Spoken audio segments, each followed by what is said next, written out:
నమస్కారం. సిక్కోలు హృదయ స్పందన న్యూస్కు స్వాగతం. నేను మీ లిఖితారెడ్డి. ముందుగా ఈరోజు వార్తల్లోని విశేషాలు ఇలా ఉన్నాయి. ఆంధ్రప్రదేశ్ నూతన ముఖ్యమంత్రిగా నారా చంద్రబాబు నాయుడు బుధవారం ప్రమాణ స్వీకారం చేశారు. కృష్ణా జిల్లా కేసరాపల్లిలో ఏర్పాటు చేసిన కార్యక్రమంలో రాష్ట్ర గవర్నర్ జస్టిస్ అబ్దుల్ నజీర్ ఆయనతో ప్రమాణం చేయించారు. చంద్రబాబు ముఖ్యమంత్రిగా ప్రమాణ స్వీకారం చేయడం ఇది 4వసారి. అనంతరం మంత్రులతో గవర్నర్ ప్రమాణ స్వీకారం చేయించారు. చంద్రబాబు ప్రమాణ స్వీకారం చేస్తున్న సమయంలో సభా ప్రాంగణంలో ఉన్న పలువురు తమ స్థానాల్లోనే నిల్చుని చప్పట్లతో అభినందనలు పలికారు. ప్రమాణ స్వీకారం అనంతరం ప్రధాని మోడీతో పాటు వేదికపై ఉన్న పలువురు అతిథులు చంద్రబాబుకు శుభాకాంక్షలు చెప్పారు. నేను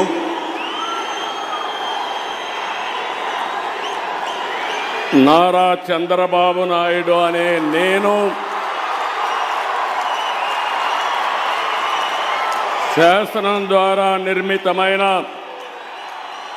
భారత రాజ్యాంగం పట్ల నిజమైన విశ్వాసం, విధేయత చూపుతానని, భారతదేశ సార్వభౌమాధికారాన్ని, సమగ్రతను కాపాడుతానని, ఆంధ్రప్రదేశ్ రాష్ట్ర ముఖ్యమంత్రిగా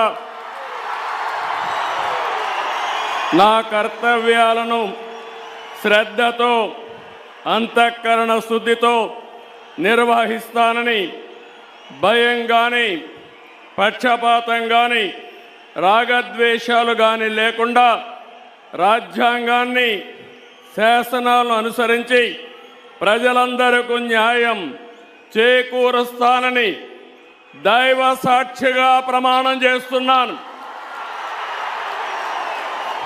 నేను నారా చంద్రబాబు నాయుడు అనే నేను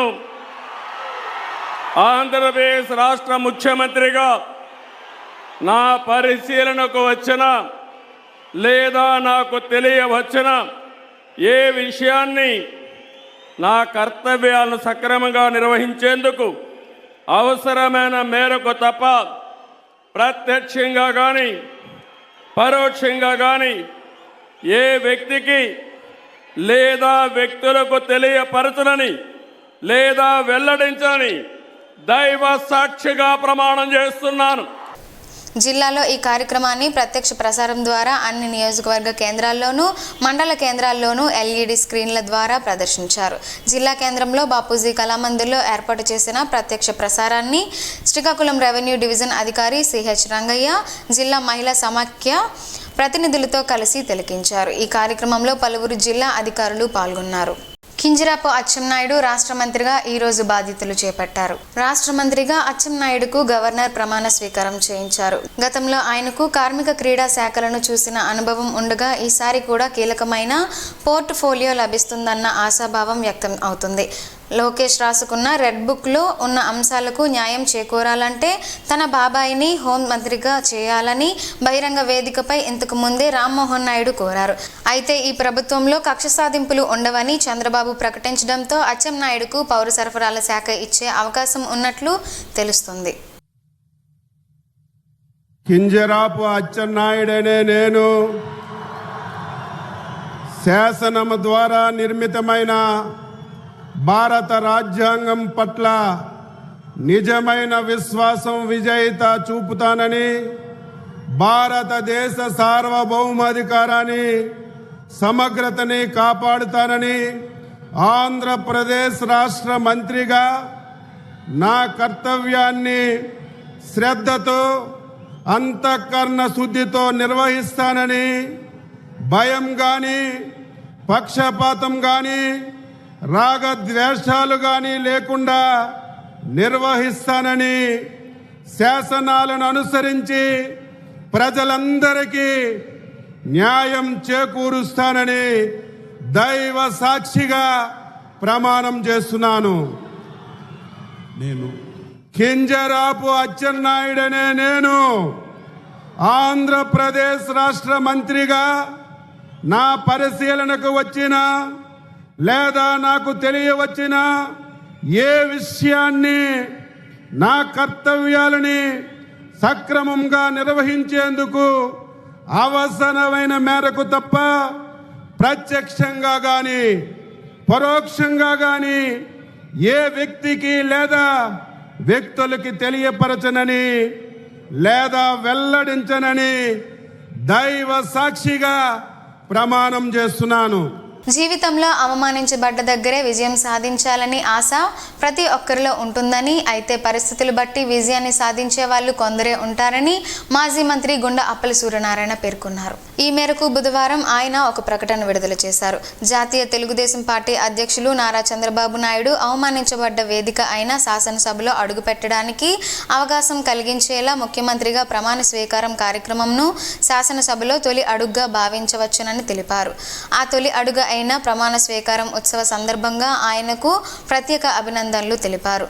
మన దక్షిణాది ప్రాంతంలో గతంలో ఇదే అవకాశం తమిళనాడు శాసనసభలో అడుగుపెట్టే అవకాశం జయలలితకి జరిగిన సంఘటన విధంగానే ప్రస్తుతం చంద్రబాబు నాయుడు విషయంలో కూడా జరుగుతుందని అనేక సందర్భాల్లో మేము భావించామని, అదే భావన మనందరిలోనూ కూడా ఉందని ఈ సందర్భంగా గుర్తు చేశారు. గత ఎన్నికల్లో ఆంధ్రప్రదేశ్ రాష్ట్ర ప్రజానీకం మాజీ ముఖ్యమంత్రి జగన్మోహన్ రెడ్డికి అవకాశం ఇస్తే ఆయన కేవలం ఆ అవకాశాన్ని తన వ్యక్తిగత ఇష్టానికి ఉపయోగించుకున్నారు. అందుకే ప్రస్తుతం ఘోర పరాభవం పొందితే చంద్రబాబు నాయుడు జాతి ప్రయోజనాల కోసం అటువంటి ప్రజలు ఇచ్చిన అవకాశాన్ని ఉపయోగించి చరిత్ర సృష్టిస్తారు అని ఆశాభావం వ్యక్తం చేశారు.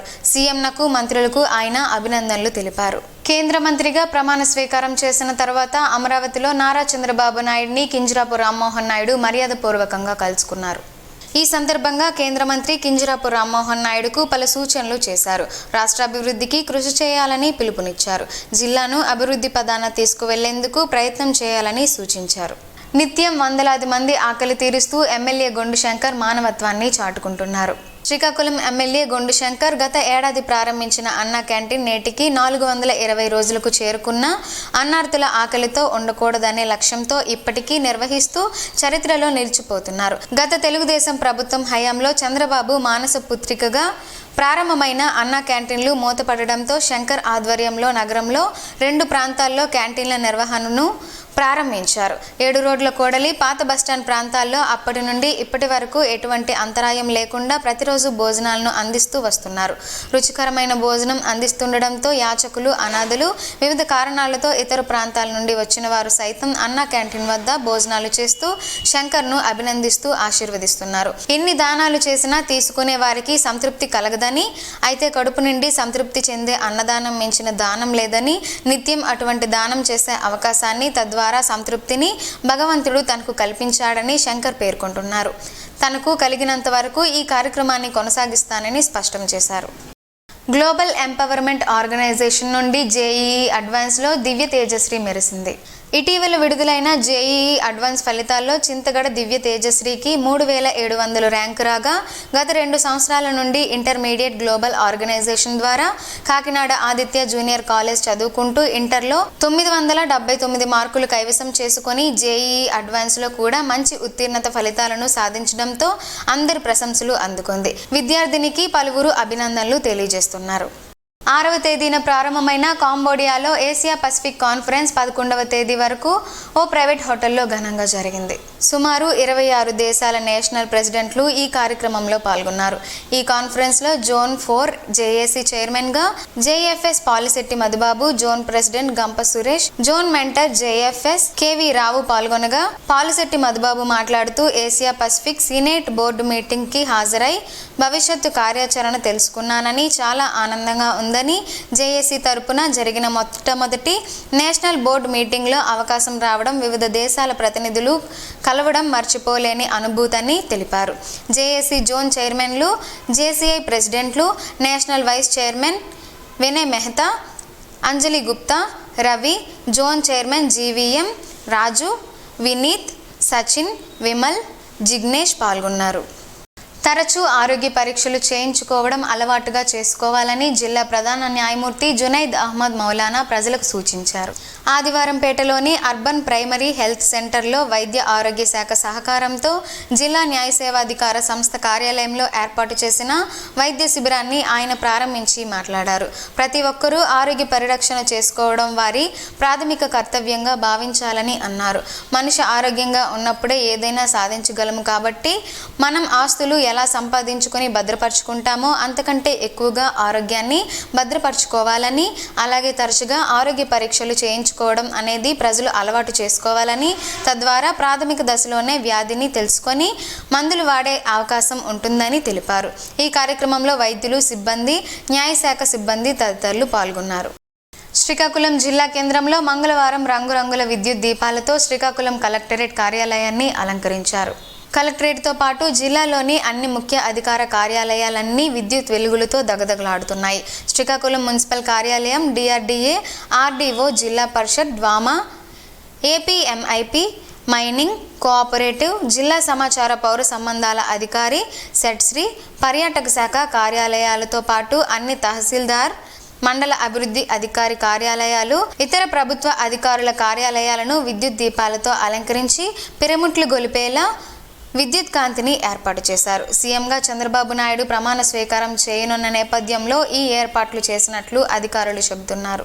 ప్రత్యక్ష దైవం ఆరోగ్య ప్రదాత శ్రీ సూర్యనారాయణ స్వామి వారిని బుధవారం సాయంత్రం శృంగేరి విరూపాక్ష పీఠాధిపతి గంభీరం భారతీ స్వామి దర్శించుకున్నారు. వారికి ఆలయ అర్చకులు ఘన స్వాగతం పలికారు. తదుపరి ఆలయ అర్చకులు వేద మంత్రాలతో ఆశీర్వదించారు. వారికి శ్రీ స్వామివారి జ్ఞాపికను ఆలయ సీనియర్ అసిస్టెంట్ కృష్ణమాచార్యులు అందజేశారు.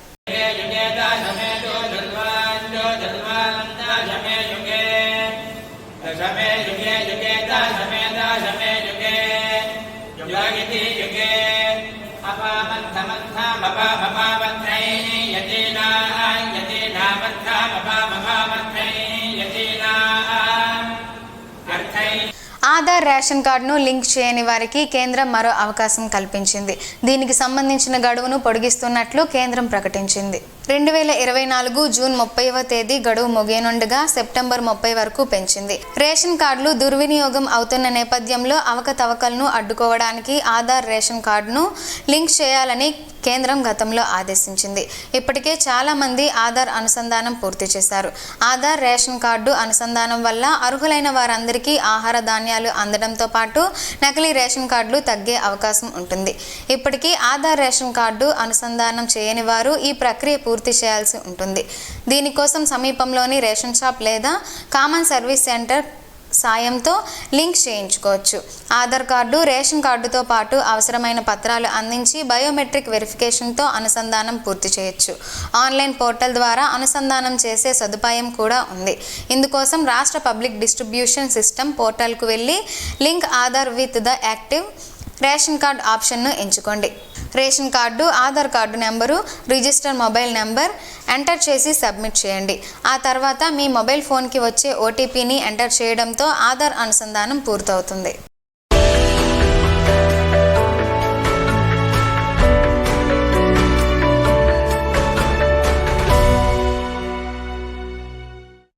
నేరేడు పళ్ళుతో పలు ఆరోగ్య ప్రయోజనాలున్నాయని ఆరోగ్య నిపుణులు చెబుతున్నారు.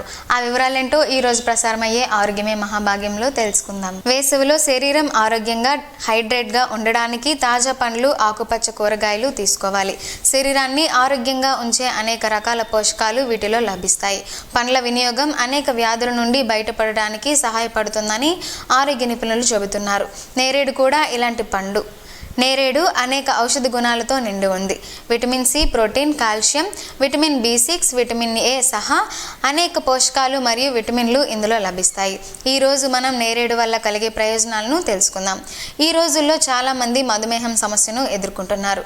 బ్లడ్ షుగర్ రోగులు చాలా ఓపికగా ఉండాలి. ఆహారం, పానీయాల నుండి జీవనశైలి వరకు మధుమేహ రోగులు సంయమనం పాటించాలి. తినడం, త్రాగడం ద్వారా చక్కెర నియంత్రణలో ఉంటుంది. మధుమేహ వ్యాధిగ్రస్తులకు నేరేడు చాలా మేలు చేస్తుంది. నేరేడులో తక్కువ గ్లైసెమిక్ కంటెంట్ ఉంటుంది. ఇది రక్తంలో చక్కెర స్థాయిని నిర్వహించడానికి సహాయపడుతుందని ఆరోగ్య నిపుణులు చెబుతున్నారు. నేరేడు చర్మానికి చాలా మేలు చేస్తుంది. నేరేడుని రెగ్యులర్గా తీసుకుంటే చర్మం గ్లో పెరుగుతుంది. జామున్లో యాంటీ ఆక్సిడెంట్లు అలాగే విటమిన్ సి ఉన్నాయి. ఇది చర్మానికి మేలు చేస్తుంది. దీని ఉపయోగం చర్మాన్ని మెరుగుపరుస్తుంది. జామున్ని క్రమం తప్పకుండా తీసుకోవడం వల్ల గుండె ఆరోగ్యంగా ఉంటుంది. నేరేడులో పొటాషియం పుష్కలంగా లభిస్తుంది. ఇది హృదయ స్పందనను సాధారణంగా ఉంచడంలో చాలా సహాయపడుతుంది. నేరేడును తీసుకోవడం వల్ల గుండెపోటు వచ్చే ప్రమాదం తగ్గుతుంది. నేరేడులో విటమిన్ సి పుష్కలంగా లభిస్తుంది. దీని ఉపయోగం రోగనిరోధక శక్తిని పెంచుతుంది. దీని కారణంగా మీరు అనేక వ్యాధుల నుండి దూరంగా ఉండవచ్చు. నేరేడులో క్యాన్సర్ నిరోధక లక్షణాలు ఉన్నాయి. దీన్ని క్రమం తప్పకుండా తీసుకోవడం వల్ల పెద్ద పేగు క్యాన్సర్ ప్రమాదాన్ని తగ్గిస్తుంది. ఈ నల్ల పండ్లలో యాంటీ ఆక్సిడెంట్లు ఉంటాయి. ఇవి ఫ్రీ రాడికల్స్ కణాలతో పోరాడడంలో సహాయపడుతుంది. నేరేడు తీసుకోవడం ద్వారా శరీరం ఫిట్గా ఆరోగ్యంగా ఉంచుతుందని ఆరోగ్య నిపుణులు చెబుతున్నారు.